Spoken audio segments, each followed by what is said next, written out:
ईद के भट्टे की आड़ में ड्रग्स का धंधा, नशे की एक खेप कितने घरों को बर्बाद करने के लिए काफी थी। यह है यूपी के एक गांव मेहनगर की घटना। पूरे देश की तरह यूपी में भी ड्रग्स का कारोबार जोरों पर है। कानून ने इसे रोकने के लिए कई कदम उठाए, रेड्स डाली, लेकिन ड्रग्स के सौदागर फिर भी किसी न किसी तरह अपना काम कर रहे हैं। स्मगलिंग यानी कि गैर कानूनी चीजों को एक जगह से दूसरी जगह पहुंचाना। ड्रग्स की स्मगलिंग करोड़ों का बिजनेस है। यूनाइटेड नेशंस की वर्ल्ड ड्रग रिपोर्ट 2011 के मुताबिक दक्षिण एशिया में भारत भी ड्रग ट्रैफिकिंग का हिस्सा है, जहां 2009 से 2011 तक लगभग $1.5 अरब के ड्रग्स का व्यापार हुआ। भारत के राज्यों में ड्रग ट्रैफिकिंग के मामले में यूपी तीसरे नंबर पर आता है। आपने देखा कि किस तरह ईंटों के बीच में ड्रग सप्लाई किए जा रहे थे, और वो भी इतनी चालाकी से। अजीब विडंबना है, ईंट जिससे घर बनते हैं उनमें घर तोड़ने और बर्बाद करने का सामान सप्लाई किया जा रहा था। आखिर कौन थे ये लोग और कौन होने वाला था इसका शिकार? आइए देखते हैं यूपी की ये दिल दहला देने वाली घटना।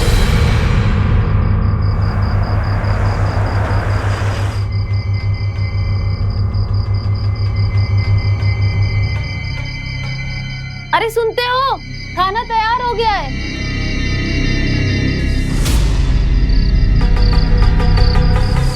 अरे कहाँ चले गए? अभी तो यहीं थे।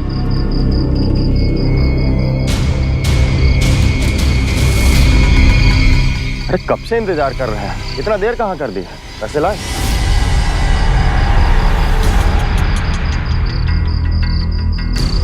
ये क्या दे रहे हो, इतना कम? बाकी पैसा मिल जाएगा जगताप भाई। साहब बोले हैं कल तक सारा बंदोबस्त करके सारा पैसा दे दिया जाएगा। अब इतनी रात पता नहीं किससे बतिया रहे हैं बाहर, और यहाँ खाना ठंडा हुए जा रहा है। बाकी का पैसा हमको जल्दी मिल जाना चाहिए, उसमें देरी ना करना, बहुत जरूरत है।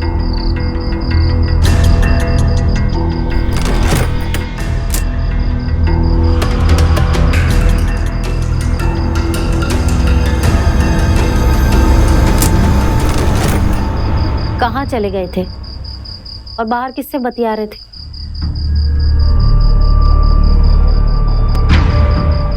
देखो, हर चीज में अपनी नाक मत घुसड़ा करो, समझी? कौन आया था, क्या कह रहा था? हम जो कुछ भी कर रहे हैं सबके भले के लिए कर रहे हैं, समझी? और हाँ, हमें जल्द से जल्द अपनी मीना की शादी करनी है, तो कुछ ना कुछ तो करना ही पड़ेगा ना? हाँ?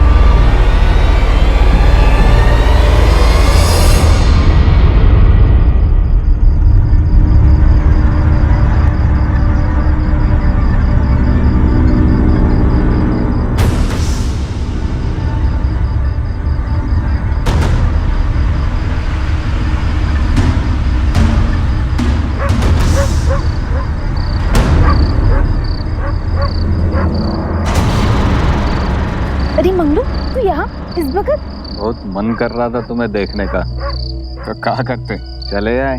तो ऐसे कभी भी आ जाओगे क्या? फोन कर लिया होता ना मोबाइल पर। अरे बहुत जरूरी काम था, फोन पे कैसे होता? काम तो तुझे रोज रहता है। तू जीजा से शादी की बात काहे नहीं कर लेता? फिर करते रहना रोज काम।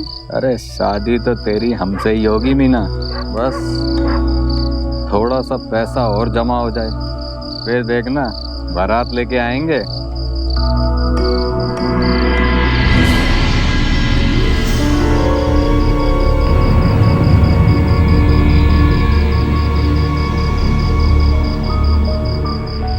ए, सुनते हो? हाँ। वो मीना फिर बाहर चली गई है। साला मंगलुआ फिर आया होगा। तुम कहो तो दोनों का ब्याह करवा दें, दहेज भी ना लगेगा, और मंगलुआ तो पहले ही हमारे मीना पर लट्टू है। हाँ? पर मंगलू पीता बहुत है। अरे पीते तो हम भी बहुत थे, पर तुमने जो है छुड़ा दिया सब कुछ, अपना ना सब। अभी बाहर जाओ, ये रात को मिलना जुलना ठीक नहीं है। अगर कोई देखेगा तो क्या सोचेगा? ठीक है, मैं जाता हूँ।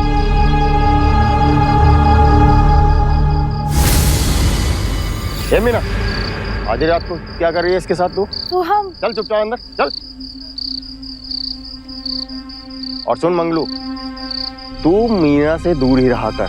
क्या बहला फुसला रहा था उसे? अरे मैं काहे फुसलाऊंगा मीना को, मैं तो कहता हूँ ब्याह करवा दो मीना का हमारे से। तो ब्याह पहले हो जाने दे, फिर मेल जोल बढ़ाना, समझा? तुम जैसों को मैं खूब जानता हूँ। पहले लड़की को फंसाओ, मेल जोल बढ़ाओ, उसके बाद शादी में भाग खड़े हो। सुन, आज से शादी तक मीना से मिलने की कोशिश मत करना, समझ में आया तुझे? चल जा यहाँ से। देख लेना मीना, 1 महीने के भीतर बारात लेके आऊंगा तुम्हें ब्याह के ले जाने के लिए, बस 1 महीना। हाँ, उससे पहले आना भी मत। मीना को बहकाने की कोई जरूरत नहीं है, वो भोली है, हम नहीं, समझा? चल जा यहाँ से, चल, तू भी चल, चल। दोबारा उसके बुलावे पे गई ना तो तेरी खैर नहीं, चल।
दुर्गा, हाँ?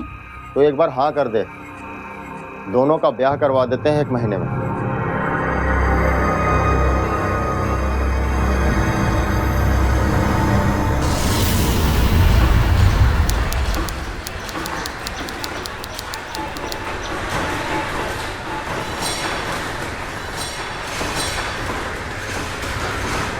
अरे तुम लोग जल्दी चलो ना, अरे देर हो गई तो सुपरवाइजर साहब पैसा काट लेगा सब। अरे उनको तो पैसा काटने का कोनो बहाना चाहिए बस। आप जाओ, हम और मीना ईंटें लगा के आते हैं। ठीक है, तुम लोग जाओ, मैं भी जाता हूँ।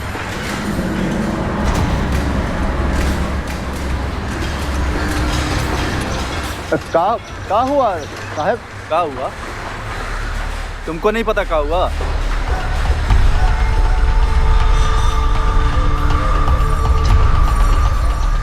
क्या जगताप, क्या हो रहा है ये सब? ये तुम हमसे पूछ रहे हो? जगताप, पैसे कमाने के और भी रास्ते हैं तुम्हारे लिए, लेकिन हमारे सामने आने की भूल मत करना।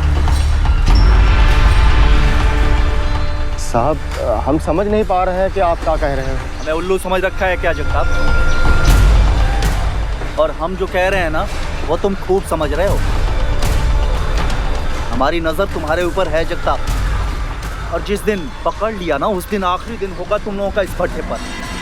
क्या बात हुई? अरे कुछ नहीं हुआ, तुम जाओ दोनों लोग, अपना काम करो जाकर, जाओ।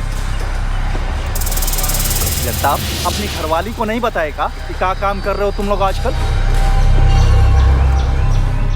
जाओ।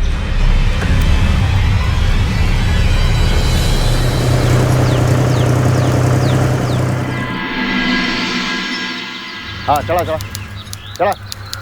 जगताप सुन, मैं बड़े साहब से मिलने जा रहा हूँ, और अब की बार कोई गड़बड़ नहीं होनी चाहिए। पिछली बार जैसा साला 1000 ईंट का ऑर्डर था और 800 ईंट गया, और 200 ईंट का नुकसान हो गया। और अब की बार तू यहाँ पे अभी इंचार्ज है, समझता है ना?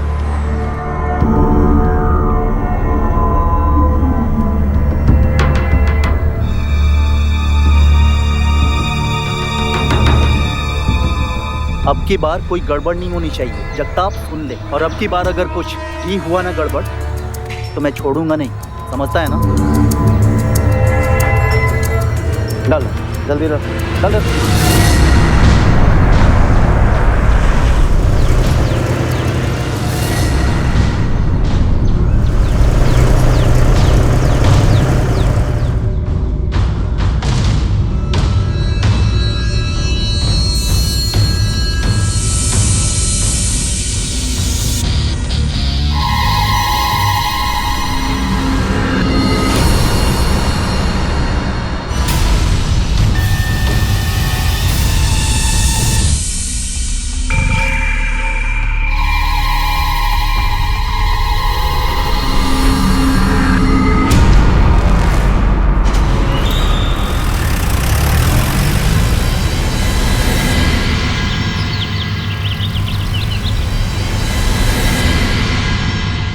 देव,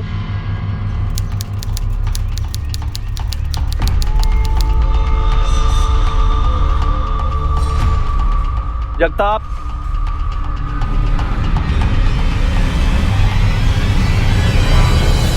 ठीक है, फिर से आपने पैसा काट लिया। अब क्या हुआ साहब? हमको हमारा पूरा पैसा चाहिए। 150 ईंट फिर से कम था, उसी का पैसा काटा है तुम्हारी मजूरी से, और वो ईंट तूने ही गायब किया है। इसमें हमारी क्या गलती है साहब? जरूर कोई रास्ते में ईंट निकाल लेता होगा साहब, आप उसको पकड़ो ना साहब। आप चाहो तो ड्राइवर और क्लीनर से पूछ लो साहब। हमको हमारा पूरा पैसा चाहिए, हमको इस सब से कोई मतलब नहीं। मुझे सब पता है जगताप, ये सब तेरा ही किया धरा है। एक तो चोरी और ऊपर से सीना चोरी। चल निकल यहाँ से। हमें ईंट वीट से कोई मतलब नहीं, हमको हमारी पूरी मजदूरी चाहिए। तुम लोगों को शर्म नहीं आती? हम मजदूरी करते हैं, दिन भर मजदूरी करते हैं, तुम लोगों को समझ नहीं आता है? ठीक तक आई है, चल बात। चलो, हम मजदूरों का पैसा खाते हो। ये क्या कर रहा है? छोड़ो इसे, छोड़ो। अरे कल से तू और तेरा परिवार यहाँ दिखाई नहीं देना चाहिए, और दिखाई दिया ना तो जानता है मैं क्या करूँगा। भट्टे से ईंटों की डिलीवरी के दौरान लगातार ईंटें गायब हो रही थी। सुपरवाइजर को जगताप पर शक था, क्योंकि जिम्मेदारी भी जगताप की थी। लेकिन जगताप का दावा था कि उसे इसके बारे में कुछ नहीं पता।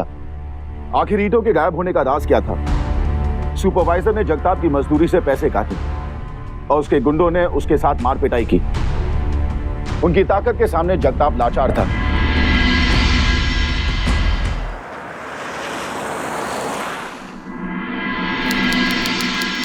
आखिर लड़ाई करने की क्या जरूरत थी? निकाल दिया ना सबको, अब कहाँ जाएंगे, क्या करेंगे? तुम सब यहाँ नहीं रह सकोगे, लेकिन परेशान ना हो, हम सब कुछ ना कुछ करेंगे। तुम्हें बस मेरा साथ देना होगा, सब सही हो जाएगा। तुम्हारा काम भी वापसी मिल जाएगा। बिल्कुल परेशान ना हो, सब सही हो जाएगा। हम चुप ना बैठेंगे, साला हमको हटाएगा। हम लोग कहीं नहीं जाएंगे इस भट्टे को छोड़ करके ना। देखते हैं कैसे है मैं हटाता। क्या कर रहे हो?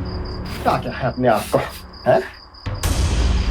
आते कहाँ जा रहे हो? आ रहे हैं। अरे आ रहे हैं हम। सुनो तो। अरे दीदी रोकिए जीजा को, अभी वो आ गए तो खाने का बवाल खड़ा हो जाएगा। अरे सुनो तो। मंगलू तू घर पे जा, मैं दीदी के साथ जाती हूँ।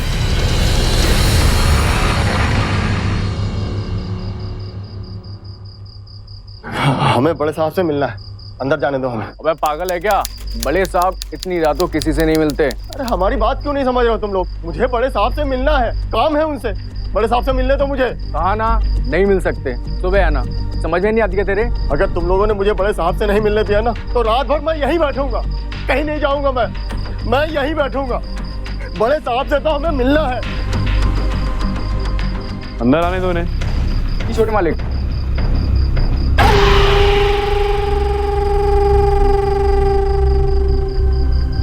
साहब कुछ तो करिए हमारे लिए, हमारे साथ बड़ा अन्याय हो रहा है। मैं इसमें कुछ नहीं कर सकता, ये सब मेरा सुपरवाइजर देखता है, और तू इस बात के लिए मेरे पास आ गया। हिम्मत कैसे हुई तेरी इतनी रात में मुझे परेशान करने की? अरे आप कैसी बातें कर रहे हो? आप तो सरकार है ना, आप तो कुछ भी कर सकते हो। तो चुप। क्या नाम है तेरा? सरकार मीना। मीना? साहब ये तो बच्ची है, आप हमसे बात करो ना। साले तू मुझे समझाएगा? मैं जिससे चाहूंगा उससे बात करूंगा, समझा? चल दफा हो यहां से। हाँ, मीना रुक सकती है।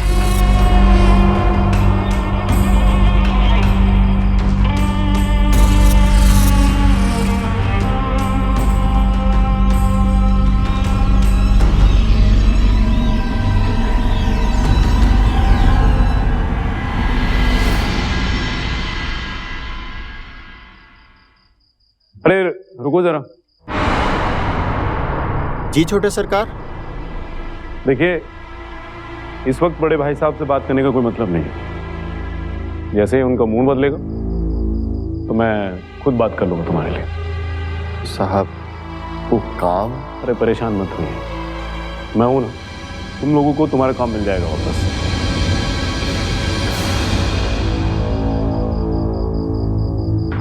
ठीक है? और हाँ, ये कुछ पैसे रख लीजिए, ये सब तुम लोगों के लिए काम आएंगे। अंकु साहब, अरे भाई वाह, अंग्रेजी भी आती है। चले हाँ? अब यहाँ बड़े साहब यानी कि आर्यवीर चौधरी की नजर मीना पर थी। जहाँ पैसे और ताकत के नशे में सब चूर थे, वहीं ईंट के भट्टे में गैर कानूनी काम चुपचाप जारी था। गैर कानूनी धंधे में धोखा तो लाजमी हो जाता है। अपराध, धोखा और दुश्मनी हमेशा एक साथ चलते हैं। तो यहाँ कौन किसको धोखा दे रहा था और चोरी की गई ईंटों से किस अपराध की इमारत बन रही थी?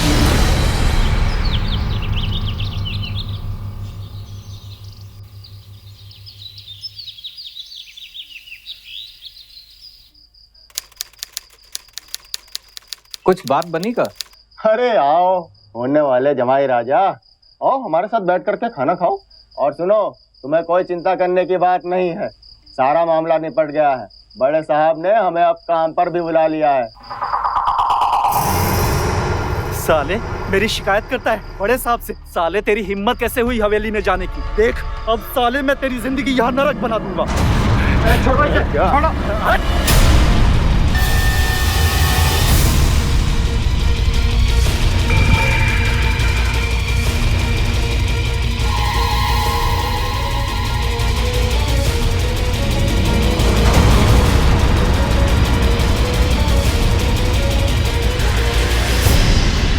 चल भाई यहाँ से, साले दोबारा यहाँ नहीं आना, जान ले लेंगे तेरी।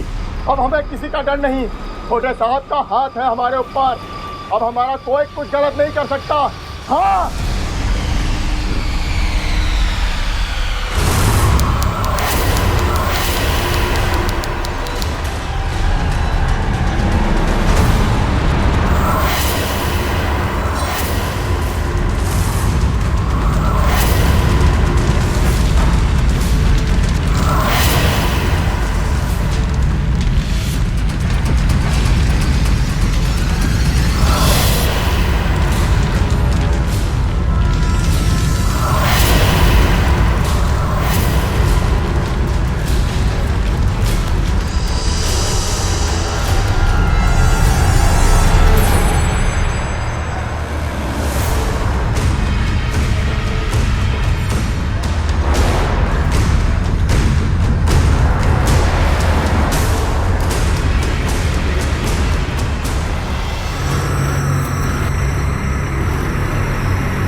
अरे पुलिस, चल चल चल भाग।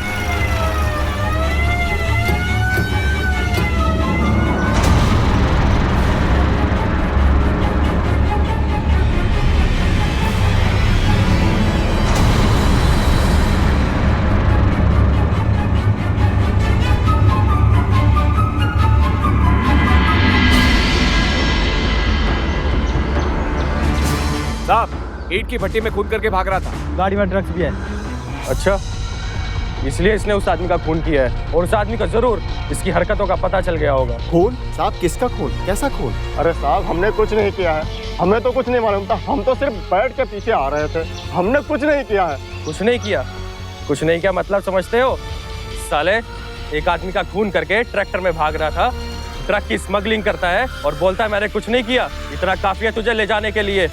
बोलता है मैंने कुछ नहीं किया, कुछ नहीं किया। साहब आपसे जरूर कोई चूक हो रही है, हमने कुछ नहीं किया है। हम ये जानना चाहते थे 200 ईंटा, 150 ईंटा हर बार जो कम हो जाते हैं वो कैसे कम होते हैं, बस हम वही पीछा कर रहे थे। वो ड्रग और रग के बारे में हमको बिल्कुल नहीं मालूम है साहब, हमने कुछ नहीं किया है, हम सिर्फ यही जानना चाहते थे साहब। चलो ले चलो इसे। साहब साहब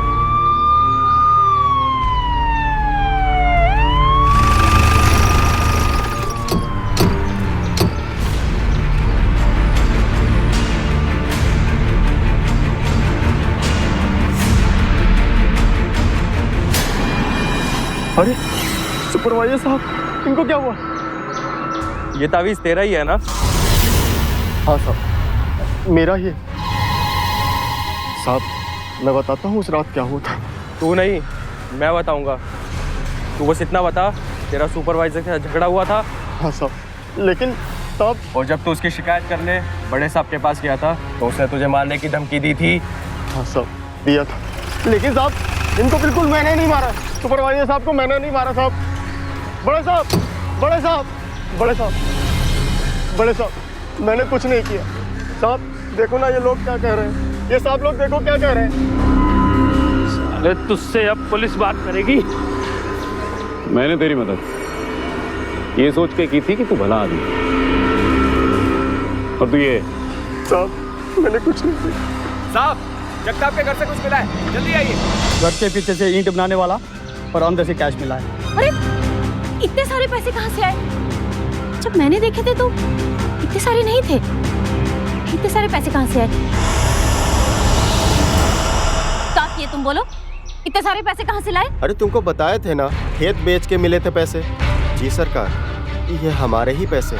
देखो मुझे सच बताओ। साहब जगताप बहुत शरीफ आदमी है साहब, ये ऐसा कुछ नहीं कर सकता, इसे जरूर फंसाया गया है साहब। यहाँ से चुपचाप जा, चल तुझे अपना काम करने दे। जगताप अकेले ये सब नहीं कर सकता। मुझे तो ऐसा लगता है कि यहाँ ड्रग सप्लाई का पूरा नेटवर्क होगा। ये तो बस एक मोहरा है। पता लगाते हैं आखिर कौन कौन है इन सब के पीछे। साहब सुपरवाइजर के यहाँ से कुछ मिला है साहब। चलो निकलो यहाँ से।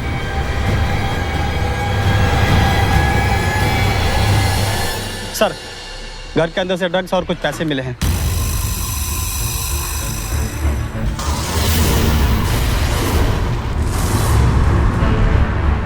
इसका मतलब ड्रग की सप्लाई ये सुपरवाइजर भी करता था और जगताप ये जहर लोगों तक पहुंचाता था।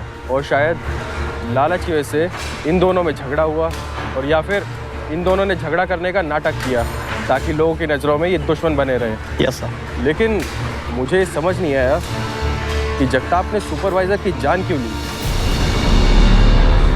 एनीवेज, जो भी हो सच सबके सामने आ जाएगा। दुर्गा, हमारा भरोसा करो, हमने कोई गलत काम नहीं किया। कुछ दिन पहले जो पैसा मिला था वो हमने जमीन बेच करके इकट्ठा किया। हम सच कह रहे हैं, हमारा भरोसा करो। दुर्गा, दुर्गा, ले जाओ साहब।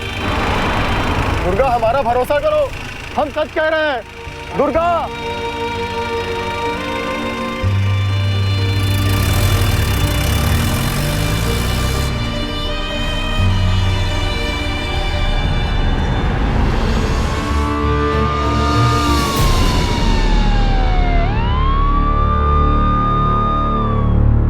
यहाँ जगताप ड्रग डिलीवरी करने वाले ट्रक से भागते हुए पकड़ा गया और उसी दिन भट्टे के सुपरवाइजर की लाश भी बरामद हुई।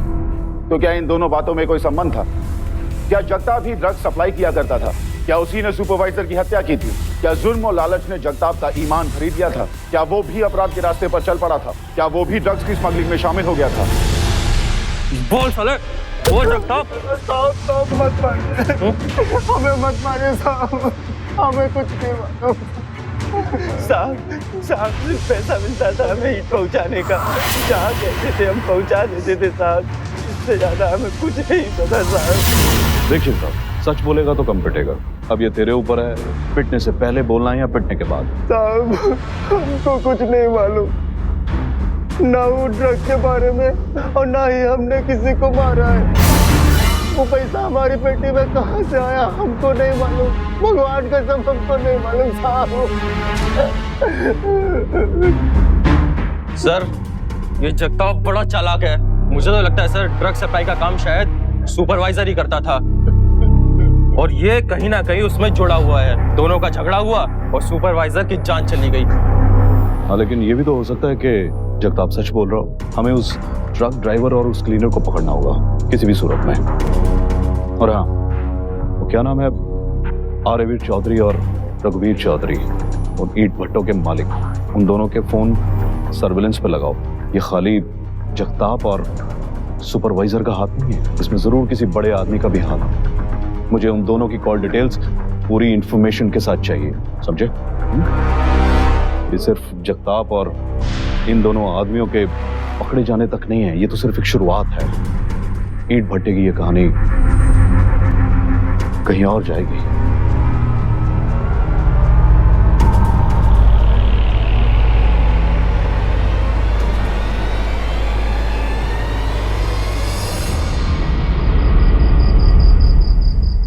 मीना, खाना खा ले।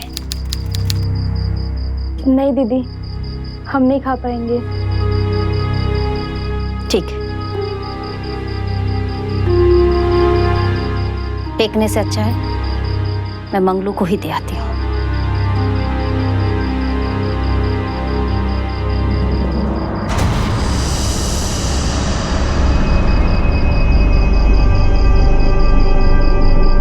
अरे मंगलू, मंगलू कहाँ गया?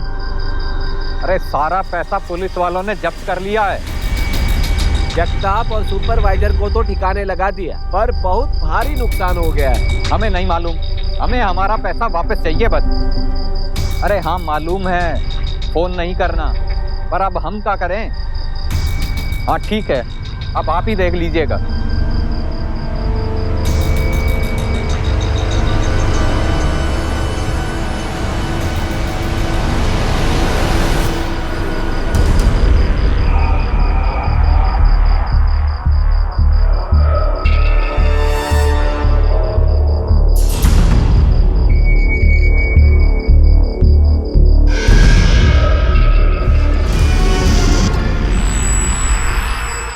ये खाना कौन लेके आया?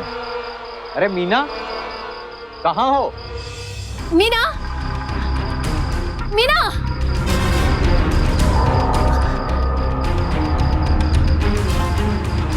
मुझे अभी पुलिस के पास जाना पड़ेगा।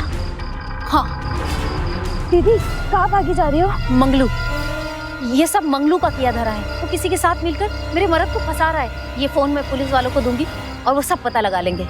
देखिए, उसका आदमी तो गया है जेल में, तो इसको मिली है रात में घूमने की आज़ादी।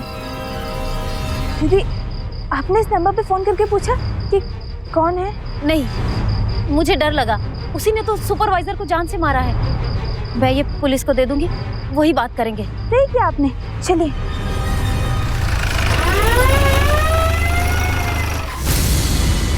क्या तुमने इसी फोन से मंगलू को बात करते हुए सुना था?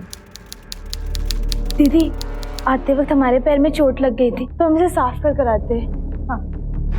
हाँ साहब, मैंने मंगलू को इसी से बात करते सुना था। मैं ये फोन लेकर के सीधा आपके पास चली आई। ये देखो, किसका नंबर है, ट्रेस करो, पता करो किसका नंबर है। ये नंबर तो बड़े साहब यानी आर्यवीर चौधरी का है सर। सर, इस नंबर को तो हमने ट्रेस भी करवाया है, रिपोर्ट्स भी आती होंगी। आर्यवीर चौधरी को अरेस्ट करके लाओ, और हाँ, मंगलू को भी पकड़ के लाना। Okay sir.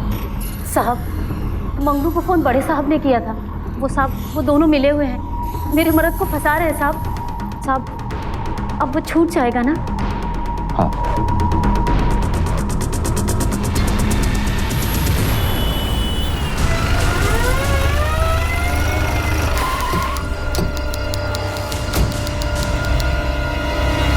थाने चलना होगा आपको मेरे साथ अभी। मुझे थाने क्यों? ओए, तेरी हिम्मत कैसे हुई भैया से थाने चलने के लिए कहने की? तू जानता भी है कौन है? पुलिस को अपना काम करने के लिए हिम्मत तो चाहिए ना छोटे साहब। आप भी चलिए, पूछताछ करनी है आप लोगों से। थाने ले चलता है, तुम सबकी नौकरी खा जाऊंगा सालो। चुपचाप चलोगे?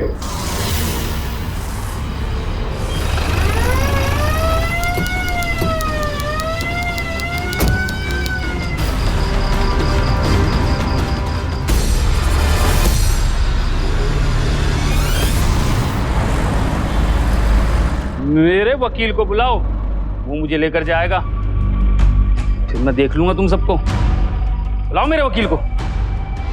मेरी कुछ समझ में नहीं आ रहा कि आप लोग क्या बात कर रहे हैं। मैं यहाँ सिर्फ अकाउंटेंट हूँ, और इतने दिन से मैंने गलत तरीके से आते हुआ कोई भी पैसा नहीं देखा, और ना ही मुझे किसी प्रकार का कोई शक हुआ। और इस बात पे मुझे अभी भी कोई भरोसा नहीं हो रहा है। बड़े भैया ऐसे कर ही नहीं सकते। आपके भाई आर्यवीर चौधरी ने मंगलू को फोन किया। जब उसने कोई जवाब नहीं दिया तो उसने थोड़ी घबराहट हुई। उसके बाद उन्होंने एक आदमी को भेजा उसे मारने के लिए, ताकि वो सब कुछ सब लोगों को ना बता दे। रही बात सुपरवाइजर की, तो उसे मंगलू और आपके भाई साहब का खेल समझ आ गया था, इसलिए उसको मरना पड़ा।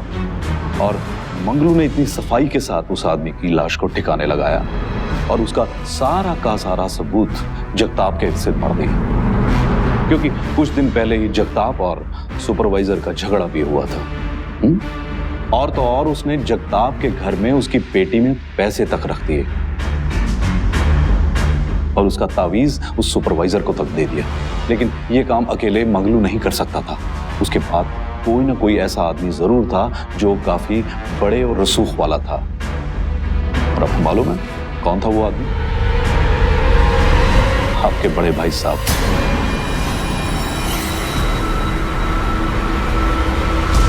मुझे कभी नहीं पता चला इन सब चीजों में।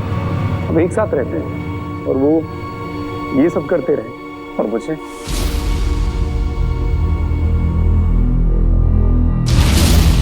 साहब, अब तो सब कुछ पता चल गया है ना, अब तो मेरा मदद छूट जाएगा ना साहब? हाँ, उसे आगे की इंक्वायरी के लिए हमने शहर भेजा है। जैसी पूरी होगी हम उसे छोड़ देंगे। तुम एक काम करना, कल आकर के ले जाना। हे मैया, तुम्हारी बदौलत आज हमारा मर्द निर्दोष साबित हुआ है। नहीं तो सब उसको फंसा ही रहे थे। हमारा मर्द वापिस आ जाए तो हम तो चुनरी चढ़ाएंगे मैया, तो चुनरी चढ़ाएंगे।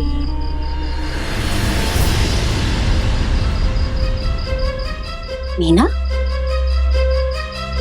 इतनी रात को मीना कहाँ जा रही है?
समझ में नहीं आ रहा है, हमको कुछ समझ में नहीं आ रहा है। हम जब मंगलू के झोपड़े से निकल के सीधा यहाँ आ रहे थे तो रास्ते में हमको मीना मिली, पर वो दूसरा कपड़ा पहने थी। लेकिन ये खून का निशान किसका है और मीना के कपड़ों पर कैसे लगा? मंगलू के गले पर घाव था। उसका ये घाव सामने से छुरा लगने से हुआ है। जिसने भी ये काम किया है उसके कपड़ों पर खून लगा होना चाहिए, और अगर मीना ने किया है तो उसके भी कपड़ों पर ये खून लगा होना चाहिए। इसका मतलब तो ये है कि उसने मंगलू का कत्ल किया और उसके बाद अपने कपड़े चेंज कर लिए। इसका मतलब है मीना? एक बात बताओ मुझे कि तुम जब इधर आ रही थी तो मीना तुम्हें मिली थी? कुछ घबराई हुई या कुछ तुमने कुछ देखा हो, कुछ अलग हरकत आम दिनों से हटके? हाँ। अरे दीदी, इतनी रात को कहाँ जा रही हो? मंगलू, ये सब मंगलू का किया धरा है। वो किसी के साथ मिलकर मेरे मर्द को फंसा रहा है। हाँ साहब, उस समय वो बहुत घबराई हुई थी और उसने हाथ में पीछे कुछ छुपा रखा था साहब। शायद वो मुझे मारने आई थी, लेकिन तभी वहाँ कुछ मजदूर आ गए और भीड़ के कारण शायद उसने अपना इरादा बदल दिया और फिर वो हमें यहाँ आने से तो रोक नहीं सकती थी, तो वो फिर मेरे साथ आई। अच्छा एक बात बताओ कि जब मैं तुमसे कुछ पूछताछ कर रहा था तब वो कहाँ गई थी? वो कह रही थी ना तब कि कि उसके पैर में चोट लगी रही। वो साफ करने गई। दीदी, आते वक्त हमारे पैर में चोट लग गई थी तो हम इसे साफ कर आते हैं। और साहब, उसके पैर में कोई चोट नहीं लगी रही। इसका मतलब है जब वो यहाँ से गई थी तो आर्यवीर चौधरी ने मंगलू के फोन पर कॉल किया और इतने में कुछ ना कुछ हुआ, लेकिन क्या, ये नहीं समझ आ रहा।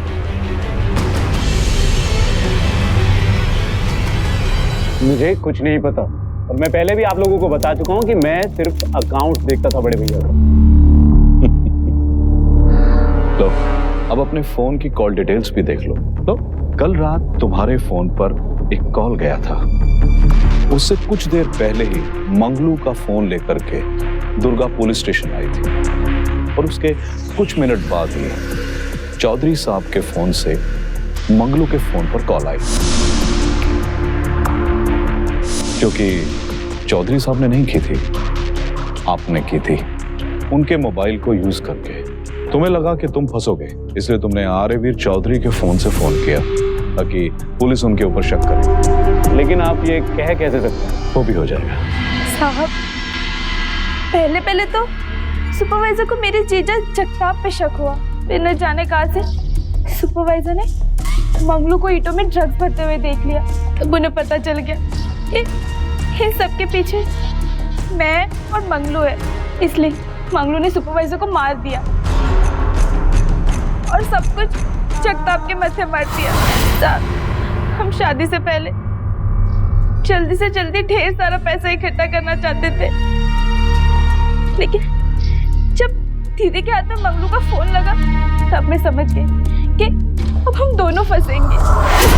मैंने छोटे साहब को जल्दी से जल्दी फोन किया और मंगलू के बारे में सब कुछ बता दिया। मुझे पता था अगर मंगलू पकड़ा गया तो छोटे साहब सब कुछ मेरे माथे मर देंगे। मेरे पास और कोई रास्ता नहीं था। सोचने का टाइम नहीं है मीना, जा और मार दे मंगलू को, बस यही रास्ता है अपने पास, वरना हम सबके सब फंसे। लेकिन छोटे साहब, मैं और मंगलू एक दूसरे से प्यार करते हैं और शादी करने वाले हैं। बेवकूफ, जेल हो गई ना, सारी मोहब्बत हवा हो जाएगी। तो मैं और तू मिलके दोनों काम करेंगे और बहुत सारा पैसा कमाएंगे और फिर तेरे सामने लड़कों की लाइन लग जाएगी शादी के लिए। देख, ज्यादा सोच मत वरना देर हो जाएगी। चल अब जल्दी कर। और मैंने मंगलू को मार दिया साहब। छोटे साहब ने कहा था कि दीदी के थाने पहुंचने से पहले उन्हें मार दिया जाए, लेकिन मैं नहीं मार पाई। छोटे साहब ने बड़े साहब के फोन से मंगलू को फोन किया ताकि सबको लगे, पुलिस वालों को भी लगे कि इन सब के पीछे बड़े साहब का हाथ। साहब, मुझे पैसे मिलते थे ट्रक माइस्टर के पास ट्रक रोकने के, बाकी साहब उसके बारे में कुछ नहीं जानता हूँ। 4 पैसे ज्यादा कमाने के चक्कर में ट्रक से ईंट नहीं बेचता था साहब। तुम आ गए, अब कुछ नहीं होगा। मैंने कहा था ना तुमसे कि मैंने कुछ नहीं किया, मैं बेकसूर हूं। एक अपराधी जब अपराध करते वक्त पकड़ा जाता है तो वो बेगुनाहों को फंसाने से भी नहीं हिचकिचाता, और एक अपराध को छुपाने के लिए वो दूसरा अपराध करता है। अपराध के कई रंग हैं और उसके करने के कई तरीके, और ये तब तक नहीं रुकेंगे जब तक हम सब इसके खिलाफ खड़े नहीं होंगे। जरूरत है जुर्म को मुंह तोड़ जवाब देने की और उन्हें कानून के हवाले करने की, और हमें ये आज और अभी करना होगा, क्योंकि अभी नहीं तो कभी नहीं। अगले एपिसोड में फिर मिलेंगे यूपी में जुर्म से मुकाबला करते हुए एक और सच्ची घटना के साथ।